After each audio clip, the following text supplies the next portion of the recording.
Hello and welcome back to another video. Today I'm going to be teaching you how to bake the best sugar cookies.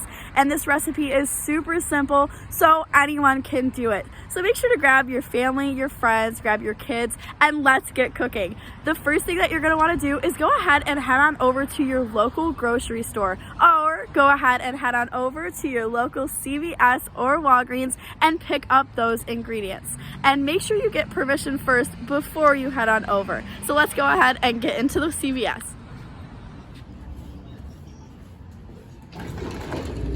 You're going to want to go ahead and make sure you bring your food ingredient list so that way you aren't missing anything. And once you find your food items, your grocery items, you're going to want to go ahead and purchase those. Let's go ahead and check out. So once you've completed that step of getting all of your groceries and checking out at the store, you're going to want to go ahead and head back to that location where you will be baking these fantastic cookies. Once you have arrived back at that location, you're going to want to go ahead and start on your self-prep. So to start your self-prep, you're going to want to follow a 5-step process to get yourself ready for actually baking and getting those ingredients in the bowl in the kitchen. So the first step that you're going to want to go ahead and complete is to make sure you are removing any jewelry that you might have on your hands, around your neck, or on your arms. This way, you will not be getting any dirt from these pieces of jewelry into your food and your batter, and this way it won't be contaminating any of the food that you are giving out to any of those family and friends, and this way it will help ensure that your hands are fully clean to the best of their ability. The next step that you're going to want to go ahead and do is, if you have any long hair, make sure that you are putting it back in a ponytail or some sort of bun that is behind your shoulders, so that way you are not getting your hair into that batter once again.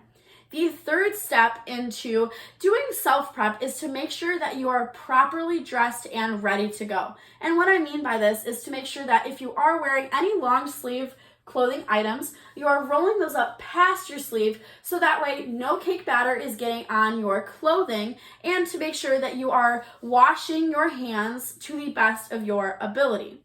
Also, you can go ahead and wear a shirt that you don't mind getting dirty, just in case some of it does splash while you're mixing that batter. And the fourth step in this process in self-preparation is to go ahead and grab that apron that you'll be wearing when baking those cookies. This apron will help ensure to protect you from any batter that might splash out, and it makes you look like a chef in the kitchen. The fifth and final step in self-preparation is to make sure you are washing your hands. So let's go ahead and wash our hands, and then we'll get started on getting our ingredients ready.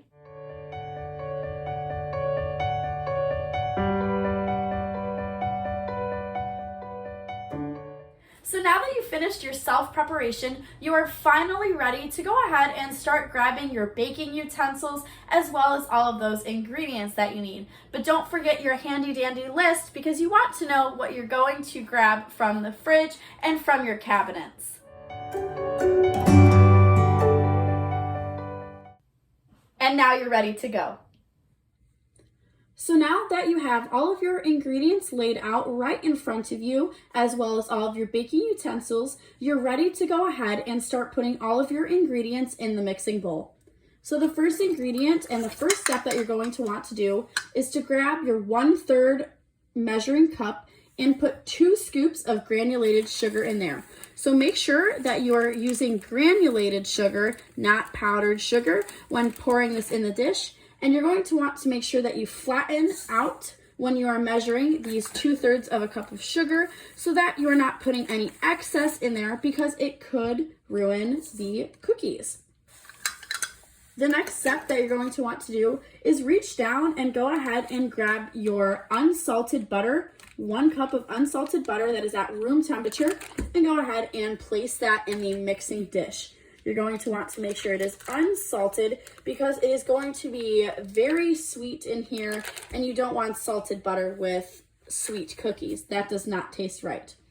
After you've put these 2 ingredients in the bowl, you're going to go ahead and grab your mixing tool and make sure that all of the ingredients are mixed before adding anything else into the bowl.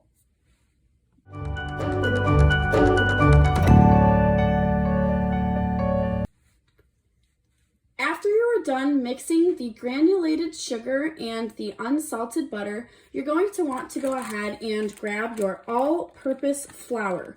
And what you're going to want to do is the same exact step as the sugar. So take, instead of 2/3 of a cup, you're going to want to grab 2 cups of your all-purpose flour. And once again, go ahead and flatten it out so that there is no bumps and lumps in here, and that you're getting just the right amount of flour in your cookie batter. After you have added the flour to your dish, you're going to want to go ahead and add in the vanilla. This gives it that extra flavor and really makes it stand out from those other cookies. So go ahead and grab your pure vanilla extract. This is very important that it is pure vanilla. You do not want the artificial flavors because the flavor is just not there. So go ahead and grab your 1 teaspoon measuring cup. It's going to say 1 TSP. And you're going to want to go ahead and pour that pure vanilla extract in here to go ahead and measure it out. And it looks like we ran out, but that is perfectly okay. We'll go ahead and grab another bottle. So now that we've found a bottle of pure vanilla extract with pure vanilla extract in it, we're going to go ahead, open it up, and you're going to want to grab your 1 teaspoon measuring cup again once more, and go ahead and pour out 1 teaspoon. You're going to make sure that you are very precise with this measurement, and it's okay if a couple extra drops get in there because you don't want the vanilla flavoring to be too overpowering. Now, once that's in, you're going to, once again, go ahead, grab your mixing tool and blend it up.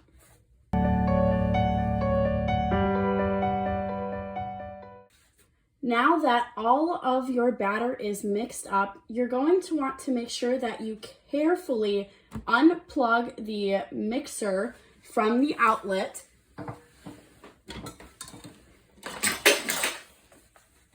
Unplug the mixer. And then you're going to go ahead and remove the 2 mixing utensils from this and put them in the sink so that they can be cleaned. Now that your cookie batter is ready and you have cleaned up your baking utensils, you're going to want to go ahead and grab your 2 cookie sheets and line them both with some parchment paper, and then turn your oven to 325 degrees to go ahead and preheat it for those cookies that we are about to put in the oven. So now that you've laid out your parchment paper on your pans, you're going to want to go ahead and grab that cookie batter and make sure you scoop it out to form little balls. So go ahead and use your hands, but once again, make sure that you re-wash your hands after all of that baking.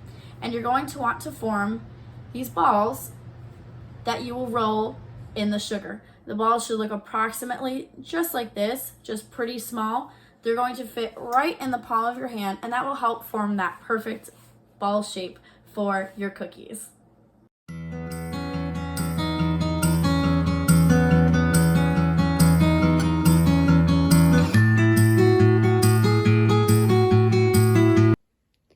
Now that all of the cookie dough is rolled out into balls, you're going to want to take the remaining 3 tablespoons of sugar and roll the balls into the sugar so that they are lightly coated.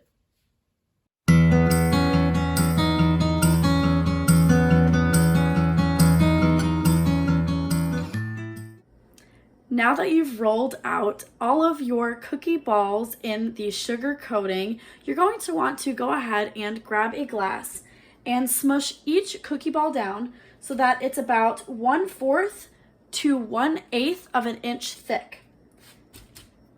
And then sometimes it will get stuck, so you're just going to have to lightly peel it off, and it should look like that in comparison with the other dough balls.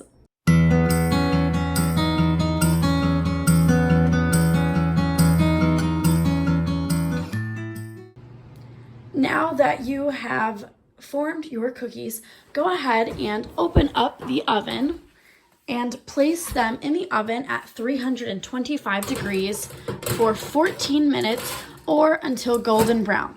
but you're going to want to make sure that you are watching the cookies so that they don't burn.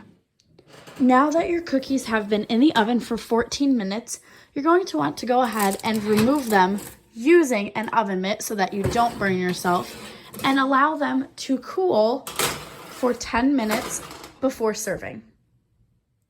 After you have allowed your cookies to cool for 10 minutes, the last step is to go ahead and grab one,